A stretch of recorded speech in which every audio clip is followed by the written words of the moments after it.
تو بدل ہو گئی، اور جو حضرت عیسیٰ علیہ السلام نے کہا تھا، کیا کہا تھا؟ اے عبد اللہ انا عبد اللہ، میں اللہ کا بندہ ہوں، اللہ کی عبادت کرو، فاتبعونی، اور میری بات مانو، ھذا صراط مستقیم، یہی ہے سیدھا راستہ۔ انہوں نے کیا کیا؟ ان کو اللہ کا بیٹا ہی کہہ دیا۔ یہاں یہ بتایا جا رہا ہے ذالک قولہم، یہ تو بات ہے ان کی، بے افواہہم، ان کے منہوں کی بات ہے، کوئی حقیقت نہیں ہے اس میں۔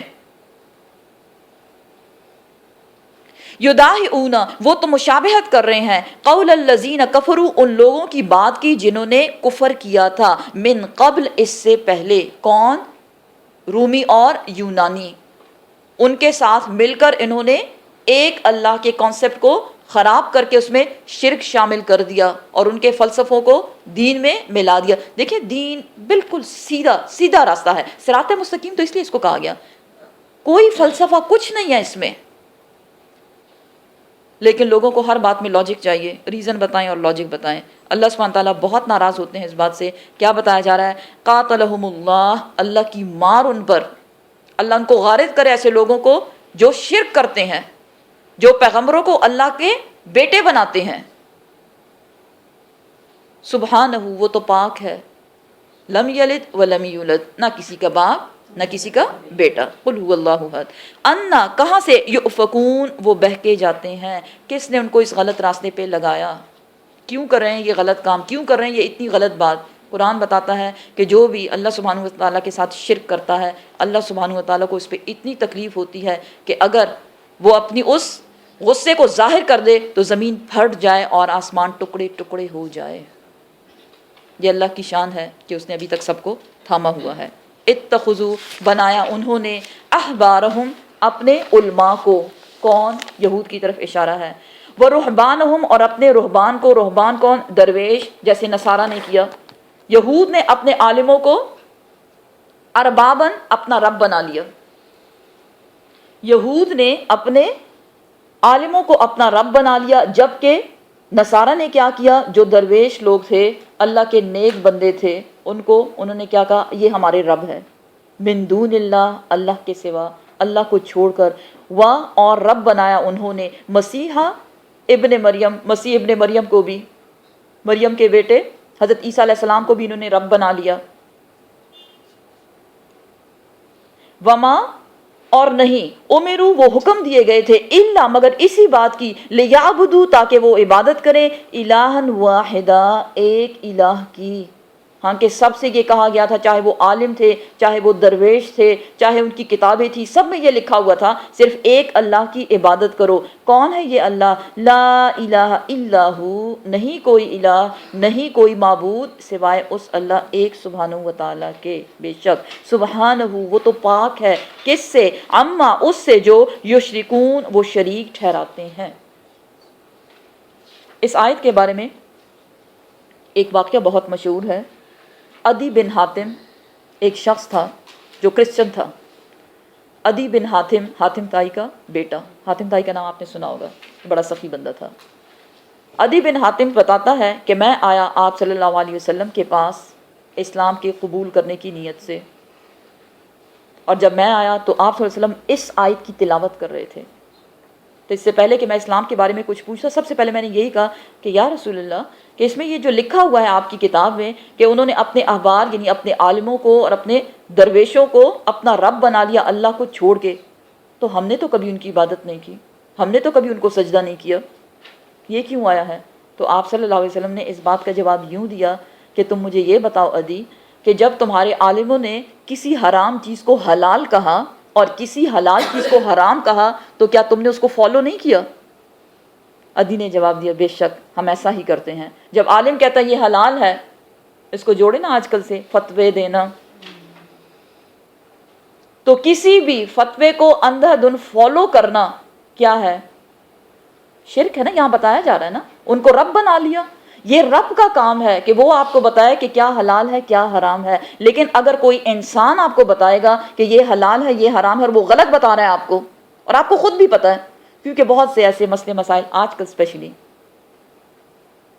کس چیز سے ریلیٹڈ، طلاق سے ریلیٹڈ کچھ ایسی باتیں ہوتی ہیں ہمیں پتہ ہے ہو گئی ہے، غلط ہو گیا ہے، اس کے باوجود جاتے ہیں کبھی ایک مفتی سے فتویٰ لینے، کبھی دوسرے سے، پھر ہم کہتے ہیں بس اس نے کہہ دیا ہے نا۔ یہ بات یاد رکھیں، آپ کی قبر میں آپ کے مفتی صاحب نہیں سونے والے۔ کون لیٹے گا ہماری قبر میں؟ ہم خود لیٹیں گے۔ پھر وہاں سوال جواب جو ہوگا اس وقت آپ یہ نہیں کہہ سکتے جا کے ان سے پوچھیں انہوں نے فتویٰ دیا تھا۔ پھر وہاں پہ آپ کو کیا کہا جائے گا؟ ایک اور جرم، کیونکہ آپ نے اس کو رب بنا لیا ہے۔ یہاں کیا بتایا جا رہا ہے؟ اہل کتاب اپنے عالموں کو، اپنے درویشوں کو، بزرگان دین جسے کہا جاتا ہے، ان کو اپنا رب بناتے ہیں، حالانکہ ان سب سے کہا گیا تھا رب کون ہے؟ اللہ سبحانہ و تعالیٰ صرف ایک۔ کون ہے یہ؟ لا الہ الا ہو، اور وہ پاک ہے تمام شریکوں سے جن کو وہ شریک ٹھہراتے ہیں۔ یریدون، وہ چاہتے ہیں، کون؟ یہ منافق لوگ کیا چاہتے ہیں؟ مزید ان کی خرابیاں کیا ہیں؟ ان یہ کہ یطفئوا، یہ کہ وہ بجھا دیں، نور اللہ، اللہ کے نور کو۔ کیا ہے اللہ کا نور؟ اس کا دین اسلام، اس کو یہ اپنی پھونکوں سے بجھانا چاہتے، بے افواہم، اپنے منہوں سے، وَيَأْبَى، اور انکار کرتا ہے اللہ سبحانہ و تعالیٰ ان کی یہ بات ہونے نہیں دے گا، یہ سچ نہیں ہو سکتا۔ الا، مگر، ان یہ کہ اللہ سبحانہ و تعالیٰ کیا کریں گے؟ یتمہ، وہ پورا کر دے گا، نورہ، اپنے نور کو، ولو، اور اگرچہ، کرہ الکافرون، اگرچہ کافر لوگ اس کو ناپسند کریں۔ اللہ کو ان کو پسند اور ناپسند سے کچھ نہیں لینا دینا، اللہ وہی کرے گا جو وہ چاہے گا، اور یہ اللہ کا وعدہ ہے کہ وہ اپنے دین کو سب پہ غالب کر دے گا۔ اور یہی بات اگلی آیت میں بتائی جا رہی ہے، هو الذی، وہی ذات، وہی اللہ سبحانہ و تعالیٰ، ارسلہ، بھیجا اس نے، رسولہ، اپنے رسول کو، بالہدیٰ، ہدایت کے ساتھ، ودین الحق، اور دین حق دے کر۔ کس رسول کی بات ہو رہی ہے؟ محمد صلی اللہ علیہ وآلہ وسلم کی بات ہو رہی ہے۔ ان کو بھیجا اللہ سبحانہ و تعالیٰ نے، کیا کیا دیا؟ ہدایت دی۔ کہاں ہے ہدایت؟ قرآن۔ ہدایت کہاں ہے؟ قرآن دیا ان کو، ودین الحق، اور سچا دین۔ کون سا دین؟ اسلام۔ مقصد کیا تھا؟ کیوں دیا گیا؟ لیظہرہ، تاکہ وہ غالب کر دے اس کو، علی الدین کلہ، باقی تمام دینوں پر۔ کون کون سے دین؟ یہودیت، نصرانیت، یہی آئے نا، کیونکہ پیغمبر لے کر آئے نا ان دینوں کو، ان سب پہ اس کو غالب کر دے اور سب کا رنگ ایک ہو جائے۔ صبغۃ اللہ، اللہ کا رنگ، ومن احسن من اللہ صبغہ، اور اللہ کے رنگ سے بڑھ کر بہتر رنگ اور کس کا ہو سکتا ہے؟ اللہ کا رنگ چاہیے، قرآن سے جڑیں، ہدایت ہے یہ۔ پیغمبر آیا، اللہ سبحانہ و تعالیٰ نے پیغمبر کو بھیجا، کس مقصد کے لیے؟ ہدایت دی اس کو، اور دین حق یعنی اسلام سے نوازا۔ مقصد کیا ہے؟ کہ اس دین کو باقی تمام دینوں پر غالب کر دے، سب کے سب ایک اسلام، سب کے سب مسلمان کہلائیں۔ جیسے خاتم النبیین، ایسے خاتم الکتب۔ خاتم الکتب یعنی کتابوں کا خاتمہ، کیا آ کے؟ قرآن آ کے۔ خاتم الدین، دین پہ بھی مہر لگا دی، باقی سارے دین پیچھے، اور سب سے آگے اسلام، باقی سب کو اس نے کور کر لیا ہے۔ ولو کرہ المشرکون، اور اگرچہ ناپسند کریں اس کو مشرک لوگ۔ مشرک کو کیا پسند ہے؟ کس سے پیار ہے مشرک کو؟ اللہ سے پیار ہے۔ کس سے پیار ہے؟ اپنے بتوں سے، اپنے الہوں سے، اگرچہ وہ اس بات کو ناپسند کریں، لیکن اللہ سبحانہ و تعالیٰ ایسا کر کے رہیں گے۔ یا ایھا الذین آمنو، اے لوگو جو ایمان لائے، ان، بے شک، کثیرن، بہت سے، بہت امپورٹنٹ آیت، آئینہ ہے، دیکھیں اس کو کیا بتایا جا رہا ہے۔ کثیرن، بہت سے، من الاحبار، احبار میں سے یعنی عالموں میں سے، والرہبان، اور رہبانوں میں سے، بزرگان دینوں میں سے، درویشوں میں سے، نیک لوگوں میں سے، کیا کرتے ہیں؟ لیأکلون، البتہ وہ کھاتے ہیں، اموال الناس، لوگوں کے مال، بالباطل، باطل طریقے سے۔ قرآن آئینہ ہے، 1400 سال پرانی بات نہیں ہو رہی، آج کی بات بھی ہو رہی ہے۔ بہت سے علماء، بہت سے مولانا، بہت سے نیک لوگ، نیک ہم ان کو کیوں کہتے ہیں؟ کیونکہ ان کے پاس علم ہے نا۔ کبھی بھی آپ ایکسپیکٹ نہیں کریں گے کہ کوئی عالم غلط کام، اگر کوئی اور کر رہا ہے تو اس کو اتنا برا نہیں سمجھتے، لیکن اگر عالم کر رہا ہے، اوہ استغفر اللہ، اس کو دیکھو اتنا علم ہے اس کے پاس، بلکہ نظر ہوتی ہے ان کے حرکات پہ کون کیا کر رہا ہے۔ ٹھیک ہے نا؟ یہاں کیا بتایا جا رہا ہے کہ ایسے یہ دو قسم کے لوگ جو ہیں، یہ کیا کرتے ہیں؟ یہ کھاتے ہیں لوگوں کے مالوں کو باطل طریقے سے۔ اب یہ باطل طریقہ کیا ہے، اس کے بارے میں علماء یہود، بیسیکلی علماء یہود کو بتایا جا رہا ہے، لیکن ظاہر قرآن ہم سب کے لیے ہے، ہمیں خود بھی دیکھنا ہے کہ آج کل کیا ہو رہا ہے، کیونکہ آج کل بھی ایسا ہوتا ہے۔ علماء یہود کیا کرتے تھے، باطل طریقہ کیا تھا، حلال کو حرام کر دینا اور حرام کو حلال کر دینا، یہ تو ان کا ایک عام طریقہ تھا۔ دوسرا طریقہ کیا تھا، سودی کاروبار کو جائز قرار دینا۔ ربا کا کاروبار بالکل آپ کر سکتے ہیں، پیٹ پالنا ہے آپ کو، آپ بہت مجبور ہیں، آپ سودی کاروبار کر سکتے ہیں، اس پہ انہوں نے فتوے جاری کر دیے۔ اور کیا کرتے تھے، یہ نجات نامے لکھ لکھ کے لوگوں کو دیتے تھے۔ نجات نامہ کیا ہوتا تھا، ایک چھوٹی سی بکلیٹ ہوا کرتی تھی اور اس میں لکھا ہوا ہوتا تھا کہ اس شخص کو مرنے کے بعد جنت کے 6 باغات دیے جائیں اور 10 باغات دیے جائیں، جنت کے فلاں حصے میں اس کا گھر ہوگا، اور اس کو یہ بڑا نیک بندہ تھا، اس کے صغیرہ کبیرہ گناہ معاف کر دیے ہم نے۔ سمجھ رہے ہیں بات؟ اس وقت کے لوگ، اب بھی بڑے لکھے پڑھے لوگ الو بن جاتے ہیں، وہ بھی بنتے تھے۔ باطل طریقے سے لوگوں کا مال کھانا، کیوں کہ جب وہ سودی کاروبار کو انہوں نے جائز قرار دیا تو اس سودی کاروبار میں سے جتنا منافع آتا تھا اس عالم کے ساتھ اس کو ہاف ہاف کر دیا جاتا تھا۔ اسی طرح ہر نجات نامے کی اپنی ایک پرائز ہوتی تھی، جو جتنا زیادہ مٹیریل والا ہوتا تھا نجات نامہ، اتنا زیادہ ان سے بھی مٹیریل روپے پیسے کی شکل میں یا سونے چاندی کی شکل میں ان سے وہ لیا جاتا تھا۔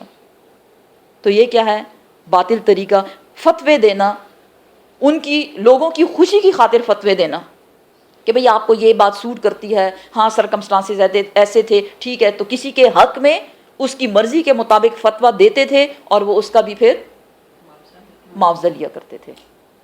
اور یہ کیا کرتے تھے، تعویذ بنایا کرتے تھے اور اس کے بھی وہ معاوضہ لیا کرتے تھے۔ لوگوں کا جب جنازہ پڑھایا جاتا تھا اس کا بھی وہ معاوضہ لیا کرتے تھے۔ تو یہ سب کیا ہے، یہ باطل طریقے سے لوگوں کا مال کھانا ہے۔ اور یہ کیا کرتے ہیں، وَيَصُدُّونَ عَن سَبِيلِ اللَّهِ، اور وہ اللہ کے راستے سے روکتے ہیں۔ کون سا اللہ کا راستہ، اللہ کے کتاب سے روکنا۔ سب سے جو ضروری چیز ہے اللہ کے راستے کو سمجھنے کے لیے وہ ہے اللہ کی کتاب۔ علماء یہود نے کیا کیا، کتاب کو اپنے پاس رکھا، لوگوں سے کیا کہا، تمہارے پڑھنے کی چیز نہیں ہے، بس آؤ ہمارے پاس، ہم بتائیں گے نا تمہیں کیا چاہیے۔ تو لوگوں کو تو شروع سے شارٹ کٹ پسند ہے۔ اب بھی اگر ہمیں کوئی کہے کہ آپ کی پرابلم کا سلوشن ہے میرے پاس، 2-3 ورڈز ہیں بس وہی ہیں، آ کے مجھ سے لے جاؤ، تو ہم کیا کہتے ہیں، اٹس پرائس لیس، کتنا چاہیے آپ کو، سب ملے گا آپ کو۔ استغفر اللہ، ہم سب کو اس سے بچائے۔ لیکن اب بھی ایسا ہی ہوتا ہے، آپ نے دیکھا ہوگا ارد گرد کہیں بھی کچھ ہو رہا ہے۔ والذین، اور وہ لوگ جو ینکزون، وہ خزانہ کرتے ہیں، ذہب، سونے کو، والفضہ، اور چاندی کو، سونے اور چاندی کو خزانہ کرتے ہیں، جمع کرتے رہتے ہیں، ولا، اور نہیں، ینفقونہا، وہ اس کو خرچ کرتے، فی سبیل اللہ، اللہ کے راستے میں۔ تفسیر بتاتی ہے کہ یہ آیت زکوٰۃ سے ریلیٹڈ ہے۔ سونے چاندی کو خزانہ کرنا گناہ نہیں ہے، ٹھیک ہے، لیکن اگر اس سونے چاندی کی زکوٰۃ نہ نکالی جائے تو بہت بڑا گناہ ہے۔ قیامت کے روز وہ لوگ جنہوں نے زکوٰۃ ادا نہیں کی ہوگی، دیکھیں اللہ سبحانہ و تعالیٰ نے منع نہیں کیا، عورتوں کو زیورات سے پیار ہوتا ہے نا، لیکن یہاں کہیں بھی یہ نہیں ہے، نہ تفسیر میں ہے، نہ حدیث میں ہے، نہ قرآن میں ہے کہ آپ زیور نہیں رکھ سکتے، آپ سونا چاندی نہیں رکھ، آپ رکھیں، آپ رکھ سکتے ہیں، لیکن ایک شرط کے ساتھ۔ کیا ہے شرط؟ آپ نے اس کی زکوٰۃ نکالنی ہے پورا سال گزرنے کے بعد۔ قیامت کے روز وہ لوگ جنہوں نے زکوٰۃ ادا نہیں کی ہوگی، گنجے سانپ، حدیث بتاتی ہے، صحیح حدیث شریف، کہ گنجے سانپ ہوں گے اور وہ اس شخص کے گردن سے لپٹ جائیں گے اور وہ اس کے جبڑوں پہ کاٹیں گے، اور وہ شخص اپنے جبڑوں سے جوز اس پہ کاٹیں گے، وہ شخص کھینچے گا اپنے آپ سے کہ یہ کیا، کیوں مجھے تم تنگ کر رہے ہو، کدھر سے آئے ہو تم؟ تو وہ سانپ اس کو یہی کہیں گے، میں ہوں تمہارا وہ مال جس کا تم نے زکوٰۃ ادا نہیں کیا۔ اور یہ سلسلہ کب شروع ہوگا؟ جیسے ہی انسان قبر سے نکلے گا، میدان حشر تک پہنچنے تک یہ سارا سلسلہ اس کے ساتھ یہی ہوتا رہے گا۔ ایک اور حدیث شریف بتاتی ہے کہ جتنا مال ہوگا، چاہے سونا تھا، چاندی تھا، ڈائمنڈز تھے، جو بھی تھا، اس کی پلیٹس بنائی جائیں گی، پلیٹیں بنا دی جائیں گی، اور اس کو پھر گرم کر کے ان کو داغا جائے گا. اور اسی کے بارے میں یہ آیت بھی آتی ہے، آگے آئے گی انشاءاللہ، ابھی ہم پڑھتے ہیں. اور وہ اللہ کے راستے میں اس کو خرچ نہیں کرتے. فبشرہم، پس خبر سنا دو ان کو کس چیز کی؟ بے عذاب علیم، دردناک عذاب کی. کیسا ہے یہ عذاب؟ اگلی آیت میں بتایا جا رہا ہے. یوما، قیامت کے روز، اس دن کیا ہوگا؟ یحما، تپایا جائے گا. کیا چیز تپایا جائے گا؟ علیہا، علیہا اس کو، یعنی اس مال کو، فی نار جہنم، جہنم کی آگ میں، جہنم کی آگ میں اس کو تپایا جائے گا، اس کو گرمایا جائے گا. پھر کیا ہوگا؟ فتقوا، پھر داغا جائے گا، بہا، ان گرم پلیٹوں کے ساتھ، جباہم، ان کی پیشانیوں کو. لوہے کی پلیٹ گرم کی گئی، وہ لوہا نہیں تھا، وہ سونا اور چاندی ہے جو دنیا میں اس شخص نے جمع کیا جس نے اس کی زکوٰۃ ادا نہیں کی، اور اس کو صحیح تپایا گیا. پھر اس کو داغا جائے گا کہاں؟ پیشانیوں پر. وہ جنوبہم، اور ان کی کروٹوں پر، سائڈس، رائٹ اینڈ لیفٹ. وہ ظہورہم، اور ان کی پیٹھوں پر. ہاذا، کیا کہا جائے گا؟ یہ ہے ماں جو کنزتم، تم نے خزانہ کیا تھا، لانفسکم، اپنی جانوں کے لیے. میرے تو کام آئے گا، میرے بچوں کے کام آئے گا. اور اتنی زیادہ تمہیں دنیا کی فکر پڑ گئی کہ تم نے زکوٰۃ دینا چھوڑ دیا. تفسیر بتاتی ہے کہ یہ ایک ایک جگہ کے بتانے کا مقصد کیا ہے. مقصد اس لیے کہ جب ہم مال خرچ کرتے ہیں، فار ایگزامپل سامنے والے کو ضرورت ہے، بھلے نہ آپ زکوٰۃ دے رہے ہیں، صدقات خیرات جو بھی، اس نے آپ سے مانگا، سب سے پہلے طبیعت کہاں سے خراب ہوتی ہے؟ ادھر شکن آ جاتی ہے، یہ کیا پھر مانگنے آ گئے ہیں. تو سب سے پہلے پیشانی پر، فور ہیڈس پر. پھر جب آپ نہیں دینا چاہتے تو آپ تھوڑے سے یوں ہو جاتے ہیں. آپ صلی اللہ علیہ وسلم نے کر کے بتایا، یوں کر کے اور یوں کر کے. چاہے آپ اس طرف مڑ گئے یا اس طرف مڑ گئے، جو جو باڈی پارٹس یوز ہو رہی ہیں اسی جگہ کو عذاب دیا جا رہا ہے. اور پھر ایک وقت ایسا آیا کہ آپ نے پیٹھ ہی پھیر لی، جاؤ اپنا کام کرو. تو جو پیٹھ تھی اس کو بھی نہیں چھوڑا، اس کو بھی داغا گیا. اور وہ مال خود بول رہا ہے، اللہ نے اس کو زبان بھی دے دی ہے. اس تپتی ہوئی پلیٹ کو زبان دے دی. وہ کہہ رہا ہے میں ہوں تیرا مال جس کو تو نے خزانہ کیا تھا اپنی جان کے لیے، یہ تو میرے بڑے کام آئے گا، اب یہ تمہارے کام آ رہا ہے. استغفر اللہ، اللہم اجرنا من النار. فذوقوا، پس چکھو اس کو، ما جو کن تم تھے تم تکنزون، اس کو جمع کرنے والے، اس کو خزانہ کرنے والے، جو تم نے خزانہ کیا. اب اگلی آیت میں ہمیں سال کے مہینوں کے بارے میں بتایا جا رہا ہے کہ یہ مہینے کدھر سے آئے. سال میں کتنے مہینے ہوتے ہیں؟ 12 مہینے ہوتے ہیں. اور 12 مہینوں میں سے 4 حرمت والے مہینے ہوتے ہیں. کون کون سے؟ رجب، ذی-القعدہ، ذی الحج اور محرم. یہ 4 مہینے حرمت والے مہینے ہیں جس میں جنگ سے منع کیا گیا. لیکن اس کا مطلب یہ نہیں کہ باقی مہینوں میں خوب لڑیں جھگڑیں آپ اور ان 4 میں خاموش ہو جائیں. اِنَّا، بے شک، عدتہ، گنتی، شہوری، مہینوں کی، عند اللہ، اللہ سبحانہ و تعالیٰ کے ہاں، اثنا، 2، عشرہ، 10، 2 اور 10، 12، شہرن، مہینے ہیں. بے شک اللہ کے ہاں مہینوں کی تعداد 12 ہے. 12 months کہاں ہے؟ فی، میں، کتاب اللہ، اللہ کی کتاب میں. اللہ کی کتاب لوح محفوظ. لوح محفوظ میں اللہ سبحانہ و تعالیٰ نے پہلے سے لکھ لیا کہ مہینوں کی تعداد 12 ہوگی. کب سے ہوا یہ سب کچھ؟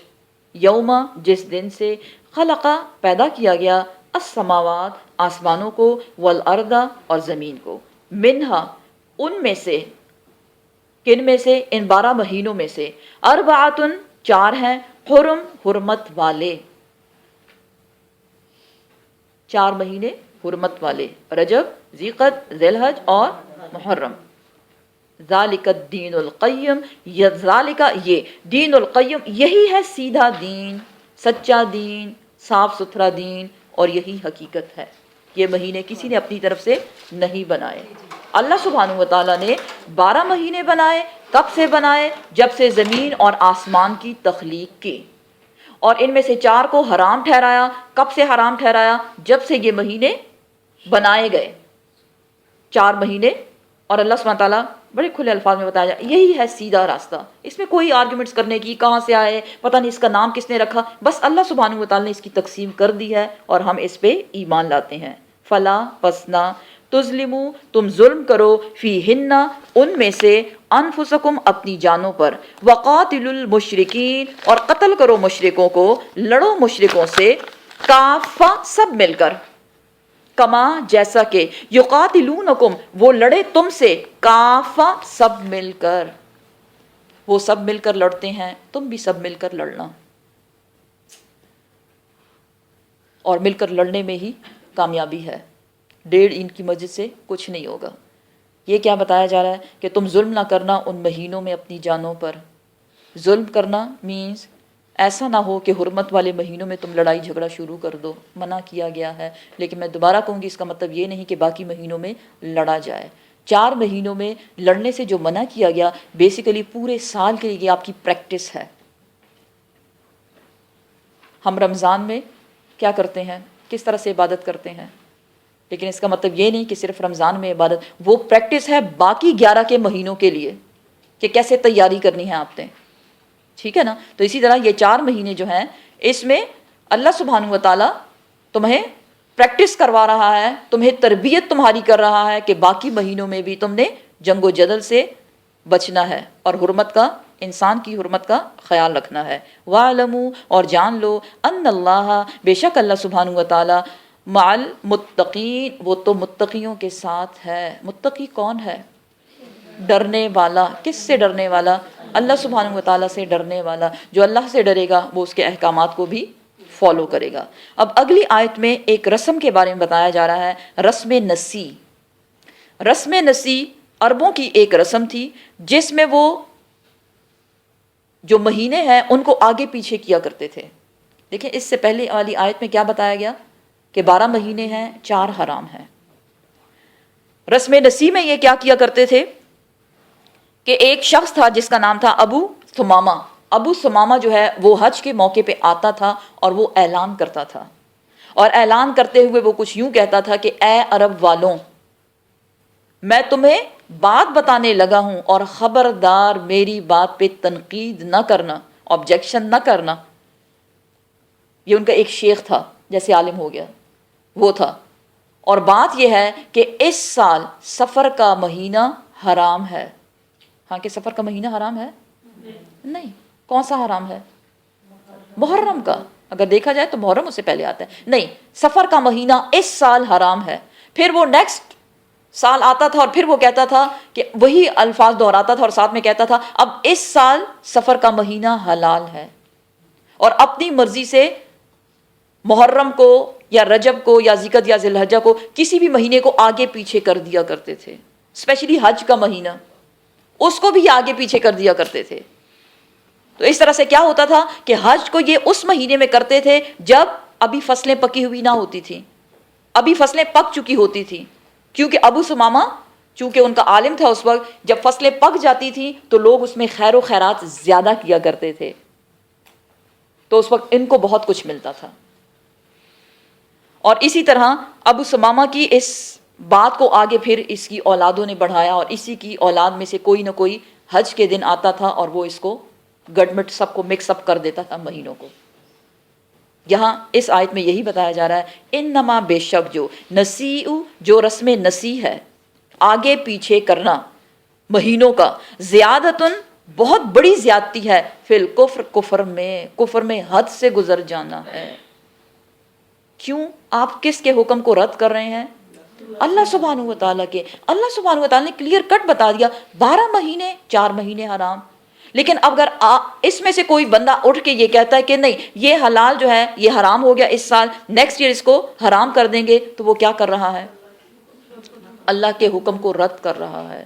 It means in other words وہ بھی تو خدائی کا دعویٰ کر رہا ہے نا، کیونکہ یہ تو اللہ کا کام ہے حلال کو حلال کرنا، حرام کو حرام کرنا. جو چیز اللہ سبحانہ وتعالیٰ کہے حلال ہے ہم اس کو حلال سمجھتے ہیں، جو وہ کہے حرام ہے ہم اس کو حرام سمجھتے ہیں. اور اللہ کی شان دیکھیں کہ لوگوں پہ اس کا اتنا روب تھا، لوگ اس کو اتنا مانتے تھے کہ وہ اس کو اسی طرح سے فالو کرتے تھے. ابو ثمامہ نے کہا ہے بس ٹھیک ہے یہ حرام ہے تو حرام ہے. اس لیے پچھلی آیت میں کیا بتایا گیا؟ یہ اپنے عالموں کو رب بناتے ہیں. تو اب وہ ساتھ میں بتایا بھی جا رہا ہے کیا کرتے ہیں یہ. یحلونہ وہ حلال کرتے ہیں اس کو، آمن ایک سال، ہو کو انڈر لائن کریں، سائڈ پہ لکھیں، تفسیر بتاتی ہے ماہ سفر کو، سفر کے مہینے کو. یحلون وہ حلال کرتے ہیں اس کو، آمن ایک سال، ویحرمونہ اور وہ اس سفر کے مہینے کو حرام کرتے ہیں آمن دوسرے سال. لیواتیو تاکہ وہ برابر کر دیں عدتا گنتی کو، ماں جو حرم اللہ حرام کیا اللہ سبحانہ و تعالیٰ نے. فَيُحِلُّ پھر وہ حلال کرتے ہیں ماں جو حرم اللہ حرام کیا اللہ سبحانہ و تعالیٰ نے. جو اللہ نے حرام کیا اس کو حلال کر دیا، اور جو اللہ نے حرام کیا اس کو جی زینا سجا دیے گئے یہ مہینوں کے آگے پیچھے کرنے کو، لہم ان کفار مکہ کے لیے، ان مشرکین کے لیے، سوء برا، اعمالہم ان کا برا عمل، ان کے برے عمل کو شیطان نے ان کے لیے سجا دیا. سجا دیا مینز ہم بڑا اچھا کام کر رہے ہیں، ہم تو بالکل ٹھیک جا رہے ہیں. واللہ اور اللہ سبحانہ و تعالیٰ کیا ہے، لا یہدی نہیں وہ ہدایت دیتا قوم الکافرین انکار کرنے والے لوگوں کو. پیچھے کیا بتایا گیا، ان اللہ لا یہدی القوم الفاسقین، فاسقوں کو بھی ہدایت نہیں ملتی اور انکار کرنے والوں کو بھی ہدایت نہیں ملتی. یا ایہا الذین آمنو اے لوگو جو ایمان لائے، ما لکم کیا ہے تم کو، اذا جب قیل لکم کہا گیا تم سے، انفرو نکلو، کیوں نہیں نکلے تم، فی سبیل اللہ اللہ کے راستے میں. اب یہاں سے آیات شروع ہوتی ہیں جنگ تبوک کے بارے میں. جنگ تبوک کے بارے میں بتایا جا رہا ہے کہ جب تم سے کہا گیا کہ تم نکلو تو تم کیوں نہیں نکلے. اس کا تھوڑا بیک گراؤنڈ آپ سمجھ لیں. جنگ تبوک کا جب حکم دیا گیا، وہ جنگ سب کے لیے اس کا حکم آیا کہ سب نکلیں گے. اس سے پہلے یہ فرض کفایہ ہوا کرتی تھی، اب فرض عین سب پہ فرض ہے، سب نکلیں گے اس جنگ کے لیے. راستہ کتنا تھا، 700 کلومیٹر کا راستہ تھا، اونٹوں کا سفر تھا، سخت گرمی تھی اور فصلیں پکی ہوئی تھیں. یہ سب ذہن میں رکھیں. یہاں پوچھا جا رہا ہے اے ایمان والو، ظاہر ایمان والوں سے کہا گیا نا کہ نکلو، جہاد کے لیے جانا ہے. کیا ہوا تم کو، کیوں نہیں تم نکلے جب تم سے کہا گیا کہ نکلو جنگ کے لیے، فی سبیل اللہ اللہ کے راستے میں. تو تمہارا رد عمل کیا تھا، اثاقلتم تم تو چمٹ کر رہ گئے، الی الارض زمین سے، نہیں ہم نہیں جا سکتے. کیا کیا بہانے بنائے گئے، آگے اس کی ڈیٹیل آئے گی. اللہ سبحانہ و تعالیٰ ان مومنوں سے پوچھ رہا ہے جو اپنے آپ کو مومن کہتے ہیں، اردیتم کیا تم چاہتے ہو یا تم راضی ہو گئے ہو، بالحیات دنیا دنیاوی زندگی پر، من الآخرہ آخرت کے بدلے میں. کیا تمہیں دنیا کی زندگی چاہیے، آخرت نہیں چاہیے.